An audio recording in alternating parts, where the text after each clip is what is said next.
আসসালামু আলাইকুম। কেমন আছেন সবাই? যারা যারা ভিডিওটা দেখতেছেন কষ্ট করে পুরাটা ভিডিও দেখেন।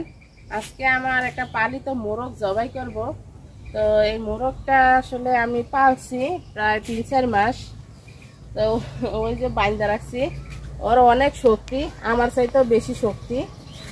তো ওই যে দেখেন ওইখানে আমি হাতেও নেই না, কারণ ওর শক্তি বেশি। এই মোরগটা বাজার থেকে আনতে গেলে একদম 800-900 টাকা লাগতো কমে, কারণ দেশি মোরগের অনেক দাম। তো আমি পালছি দেখে আসলে ওরে জব করতাম না আমি।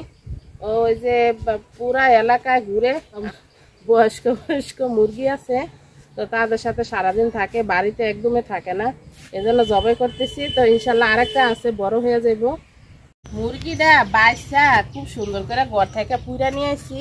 তো মাশাল্লাহ দেখেন কত লাল লাল হয়েছে, মানে তেল আছে মুরগিতে। আর আমি শুধু চাউল খাওয়াইছি, আর কিছু খাওয়াই নাই মুরগিরে। পালা মুরগি জবাই করে খাইতে আসলে একটু কষ্টই লাগে। তো ও আসলে বাড়িতে থাকতো না, একটু পরে পরে যখন আইতো ওরা দেখে আমি খুব রাগ করতাম বা অনেক রাগারাগি করতাম বা মারতাম। তো আসলে আজকে থেকে আর এটা নাই, এটা আর হইব না। আসলে পালা মোরগ বা পালা মুরগি, পালা কোনো কিছু খাইলেই অন্যরকম একটা কষ্ট লাগে।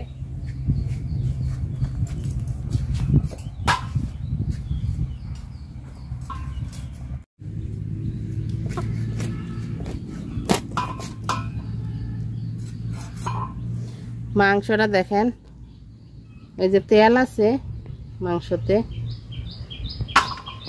আজকে ঠান্ডা ঠান্ডা ওয়েদার আছে, দেখি যদি বৃষ্টি না হয়, এখানে বেশি বৃষ্টি না হয় বাহিরে, তো মুরগির ঝোল রান্না করব আর খিচুড়ি রান্না করব। আর যদি বাহিরে বেশি বৃষ্টি হয় তো রান্না করতে আসলে একটু কষ্ট হয়, ঘরে রান্না করব খিচুড়ি।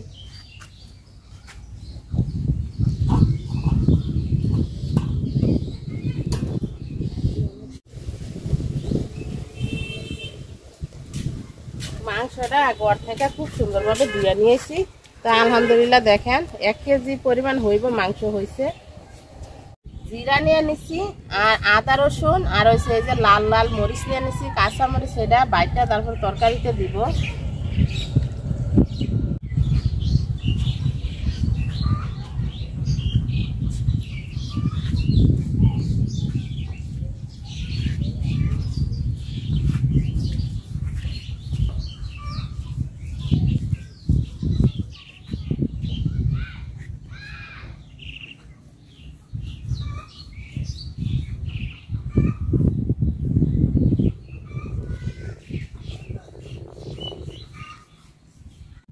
পাতিল গরম হয়ে গেছে, তেল দিয়ে দিলাম, সয়াবিন তেল। এলাচ, দারচিনি, তেজপাতা দিয়ে দিলাম, আর দিয়ে দিলাম পেঁয়াজ কুচি।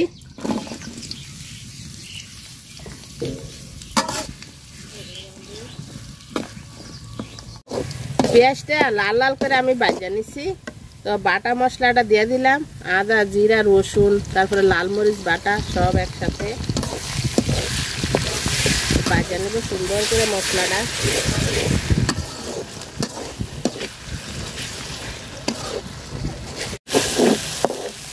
মশলাটা তেলের সাথে খুব সুন্দর করে ভাজা নিছি। তো একটু পানি দিয়ে দিলাম,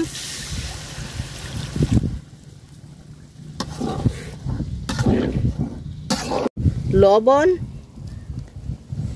আর দিয়ে দিলাম হলুদ গুঁড়া।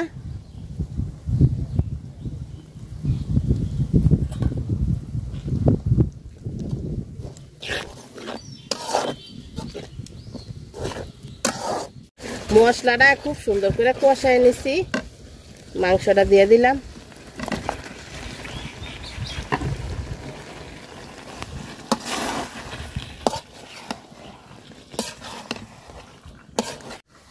লাকড়ির চুলা রান্না খাইতে তো মজা, কিন্তু রান্না করতে যে কত কষ্ট যারা রান্না করে তারাই জানে। এত পরিমাণ ধোঁয়া, চোখ মুখ একদম লাল হয়ে যায় ধোঁয়াতে।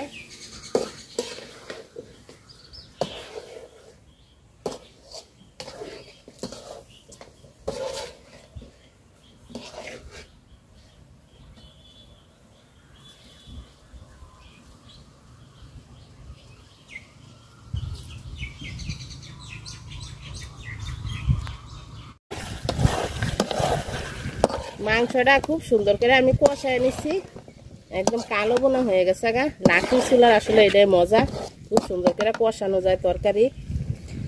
গরম পানি করে রাখছিলাম, গরম পানি দিয়ে দিলাম। মোরগটার বেশি বয়স না, খুব অল্প বয়স, সিদ্ধ হইতে বেশি সময় লাগবে না।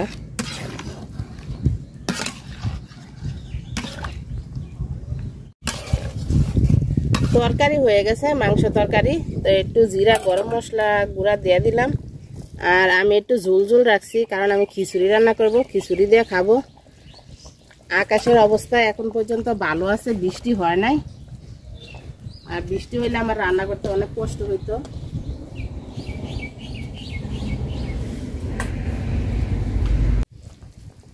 তো তরকারি নামাই নিলাম।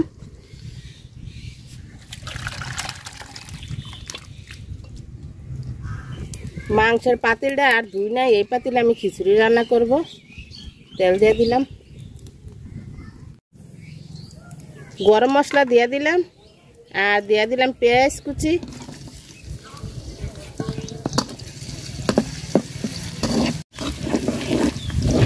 পেঁয়াজটা লাল লাল করে ভাজা নিছি। আদা বাটা রসুন বাটা দিয়ে দিলাম, আর জিরার গুঁড়া আছে, জিরার গুঁড়া দিব।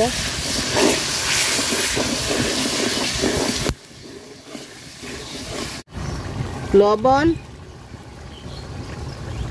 হলুদ গুঁড়া। খিচুড়িতে একটু হলুদ গুঁড়া বেশি হলে ভালো লাগে, কালারটা খুব সুন্দর হয়। আর জিরার গুঁড়া দিয়ে দিলাম একটু।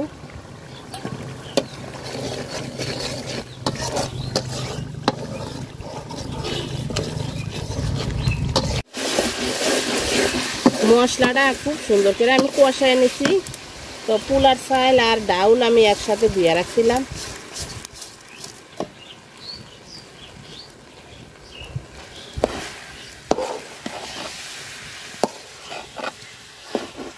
আমি কিন্তু মরিচ দেই নাই, তো আমি কাঁচা মরিচ দিব।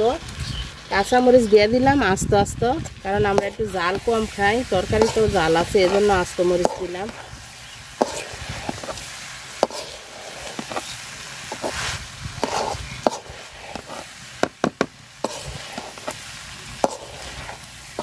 চাউল আর ডাউল আমি খুব সুন্দর করে ভাজা নিছি মশলার সাথে। তো গরম পানি করে আনছি ঘর থেকে, গরম পানি দিয়ে দিলাম। খিচুড়িতে মাংসতে গরম পানি দিলে খাইতে বেশি মজা লাগে, ঠান্ডা পানি দিলে পাঞ্চা পাঞ্চা হয়। পানি দিলাম, দেখি পাতলা খিচুড়ি হয় না ঘন খিচুড়ি হয়। যেটা হয় আজকে সেইটাই খাবো। খিচুড়ি প্রায় হয়ে গেছে, তো একটু ডাইকা রাখলেই হয়ে যাবো গা। তো আমি চুলার জাল বন্ধ করে ডাইকা রাখা দিব, সিদ্ধ হয়ে যাবো চাল।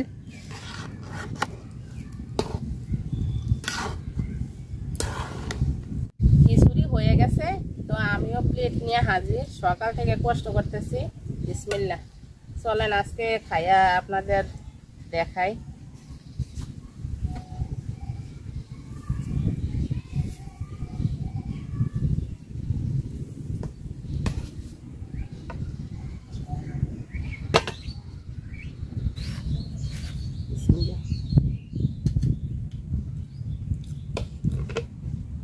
পোলার চালের খিচুড়ি যেইভাবে রান্না করেন এইভাবেই মজা হয়।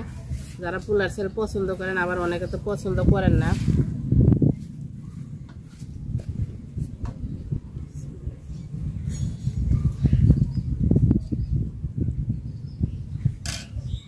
আমি আসলে ছোট ছোট ভিডিও দেওয়ার চেষ্টা করি, অনেক সময় খাওয়ার ভিডিও দেই না, ভিডিও বড় হয়ে যায় দেখে।